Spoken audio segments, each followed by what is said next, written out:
ಇನ್ನು ಸಚಿವಾಕಾಂಕ್ಷಿಗಳಲ್ಲಿ ಸಂಪುಟ ಪುನಾರಚನೆ ಆಸೆ ಚಿಗುರೊಡ್ಡಿದೆ.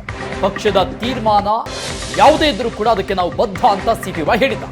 ಸಚಿವ ಸ್ಥಾನಕ್ಕೆ ಒತ್ತಾಯ ಮಾಡಲ್ಲ, ಕೆಲಸ ಮಾಡ್ತೀವಿ ಅಂತ ಸಿಪಿವೈ ಹೇಳಿದ್ರೆ, ಮತ್ತೊಂದು ಕಡೆ ಸಚಿವರಾಗುವುದಕ್ಕೆ ಶಾಸಕ ಪುಟ್ಟರಂಗಶೆಟ್ಟಿ ಲಾಬಿ ಮಾಡ್ತಾ ಇದ್ದಾರೆ. ಸಿಎಂ ಮನಸ್ಸಲ್ಲಿ ನಾನಿದ್ದೆ, ಮಂತ್ರಿ ಸ್ಥಾನ ಕೊಡ್ತಾರೆ ನನಗೆ ಅಂತ ಭರವಸೆಯಲ್ಲಿದ್ದಾರೆ. 136 ಸೀಟ್ ಗೆದ್ದು ಸಂಪುಟ ರಚನೆ ಆದಂತಹ ಸಂದರ್ಭದಲ್ಲಿ ಅದರಲ್ಲಿ ನನ್ನ ಹೆಸರಿತ್ತು ಅಂತ ಹೇಳಿದ. ಇನ್ನು ಮಂತ್ರಿಗಿರಿ ತ್ಯಾಗಕ್ಕೆ ಸಚಿವ ರಹೀಂ ಖಾನ್ ಸಿದ್ಧರಾದ್ರ ಅನ್ನುವಂಥ ಪ್ರಶ್ನೆ ಮೂಡ್ತಾ ಇದೆ. ಹೈಕಮಾಂಡ್ ಹೇಳಿದ್ರೆ ಸಚಿವ ಸ್ಥಾನವನ್ನ ಬಿಡಬೇಕಾಗುತ್ತೆ, ಹೈಕಮಾಂಡ್ ಸೂಕ್ತ ತೀರ್ಮಾನವನ್ನ ತೆಗೆದುಕೊಳ್ಳುತ್ತೆ ಅಂತ ಸಚಿವ ರಹೀಂ ಖಾನ್ ಮಾತಾಡಿದ.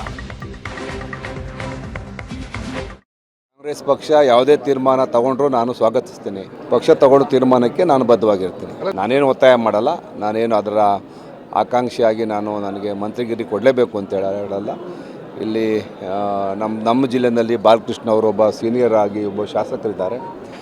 ಯಾರಿಗೆ ಕೊಟ್ಟರು ನಾವು ಕೆಲಸ ಮಾಡ್ತೀವಿ, ಏನು ತೊಂದರೆ ಇಲ್ಲ. ಏನಾದರೂ ಅಂದರೆ ಪಕ್ಷಕ್ಕೆ ಬರುವಾಗ ಈ ಥರ ಸಚಿವ ನನ್ನ ಮೂಲ ಉದ್ದೇಶ ಈ ತಾಲೂಕಿನ ಸೇವೆ ಮಾಡ್ತಕ್ಕಂತಾಗಿದೆ. 3.5 ವರ್ಷಗಳಲ್ಲಿ ನಾನು ಭಾಳಷ್ಟು ಕೆಲಸವನ್ನು ಮಾಡಬೇಕಾಗತ್ತೆ, ಅದಕ್ಕೆ ಗಮನ ಕೊಡ್ತೀನಿ. ನಾನು ಯಾವುದೇ ಮಂತ್ರಿಗಿರಿ ಹಿಂದೆ ಹೋಗೋದಿಲ್ಲ. ಅವಕಾಶ ಮಾಡಿಕೊಟ್ರೆ ಕೆಲಸ ಮಾಡ್ತೀನಿ, ಇಲ್ಲಾಂದ್ರೆ ತಾಲೂಕಿನ ಕೆಲಸ ಮಾಡ್ಕೊಂಡು ಹೋಗ್ತೀನಿ. ಇಲ್ಲ, ಈಗಾಗಲೇ ನಮ್ಮ ಜಿಲ್ಲೆಗೆ ಉಪಮುಖ್ಯಮಂತ್ರಿಗಳಿದ್ದಾರೆ, ಮುಖ್ಯಮಂತ್ರಿಗಳು ನಮಗೆಲ್ಲ ಪರಿಚಯ ಇದ್ದಾರೆ. ಅಭಿವೃದ್ಧಿ ಕೆಲಸ ಮಾಡಲಿಕ್ಕೆ ಏನೂ ತೊಂದರೆ ಇಲ್ಲ, ಸಾಕಷ್ಟು ಕೆಲಸ ಮಾಡ್ಕೊಂಡು ಹೋಗ್ತೀವಿ. ಏನು ನಾವು 136 ಗೆದ್ದ ಮೇಲೆ ಕ್ಯಾಬಿನೆಟ್ ರಚನೆ ಮಾಡಿದಂಥ ಕಾಲದಲ್ಲಿ ಆವಾಗಲೇ ನನ್ನ ಹೆಸರಿತ್ತನ್ನು ಕೊಡಬೇಕು ಅಂತ ತೀರ್ಮಾನ ಆಗ್ಬಿಟ್ಟಿತ್ತು. ನನಗೆ ಮಿನಿಟ್ಶಿಪ್ ಸಿಗ್ತದೆ ಅಂತ ನಾನು ನನ್ನ ಕ್ಷೇತ್ರದ ಜನ ಎಲ್ಲನೂ ಹೇಳ್ಕೊಂಡಿದ್ದೆ. ಕಾರಣಾಂತರದಿಂದ ಕೈ ಬಿಟ್ಟೋಯ್ತು. ಆಗ ನಾನು ಸಿ ಎಮ್ ನಡಕ್ಕೆ ಸಿ ಎಮ್ ಅವರಂದರು, ನೀನು ವಿಧಾನಸಭೆಯ ಉಪಾಧ್ಯಕ್ಷರಾಗಿ ಮಾಡು, 1 ವರ್ಷ ಮಾಡು ಸಾಕು ಅಂದರು. ಇಲ್ಲ, ನಾನು ಒಪ್ಪಲಿಲ್ಲ. ಒಪ್ಪದಿದ್ಮೇಲೆ ನನಗೆ MS ಚೇರ್ಮನ್ ಕೊಟ್ಟರೆ, ಈಗ 1 ವರ್ಷನೂ ಆಗಿದೆ, ಈಗ ಮಾಡ್ತಾರೆ. ನನಗೆ ನಂಬಿಕೆ ಇದೆ, ನನಗೆ ಕೊಡ್ತಾರೆ. ಯಾಕಂದ್ರೆ ನಾನು ಈಗ ಯಾರು ಪುನರಾಗಿ ಇದರಲ್ಲಿ ಇದ್ದಾರೆ, ದೇಶದಲ್ಲಿದ್ದಾರೆ, ಅವ್ರಿಗೆಲ್ಲಕ್ಕಿಂತ ಹಿರಿಯ, ಅವ್ರಿಗೆಲ್ಲಕ್ಕಿಂತ ನಾನು ಕಾಂಗ್ರೆಸ್ನಲ್ಲೂ ಹಿರಿಯ. ಜಾತವಾರು ಜಿಲ್ಲಾವಾರು ತಗೊಂಡ್ರು ನಮ್ಮಲ್ಲಿ ಎಲ್ಲಕ್ಕಿಂತ ಮುಖ್ಯವಾಗಿ ಸಾಮಾಜಿಕ ನ್ಯಾಯ ಇರತಕ್ಕಂಥ ಪಕ್ಷ ಯಾವುದಾದ್ರು ಕಾಂಗ್ರೆಸ್ ಪಕ್ಷ. ಹಾಗಾಗಿ ನನಗೆ 100ಕ್ಕೆ 100 ನಂಬಿಕೆ ಇದೆ.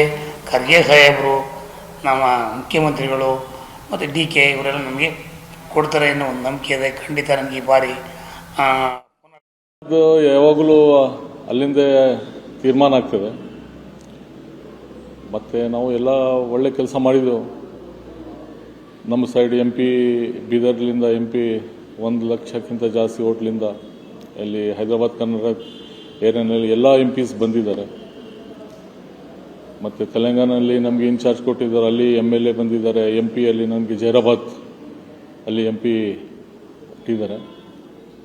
ನೋಡ್ಬೇಕು ಏನು ಮಾಡ್ತಾರೆ ತೀರ್ಮಾನ ಅಂತ.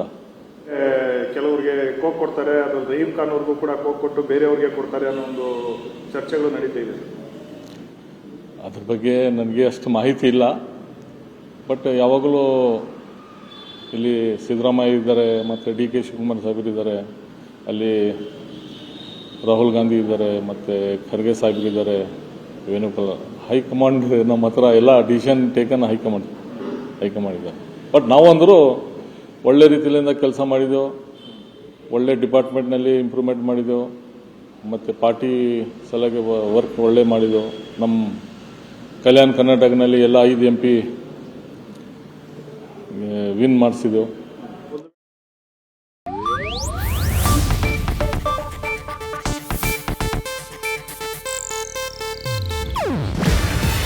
ಇದು ಏಷ್ಯಾನೆಟ್ ನ್ಯೂಸ್ ನೆಟ್ವರ್ಕ್ ಪ್ರಸ್ತುತಿ. ನೀವು ನೋಡ್ತಿದ್ದೀರಾ ಏಷ್ಯಾನೆಟ್ ಸುವರ್ಣ ನ್ಯೂಸ್.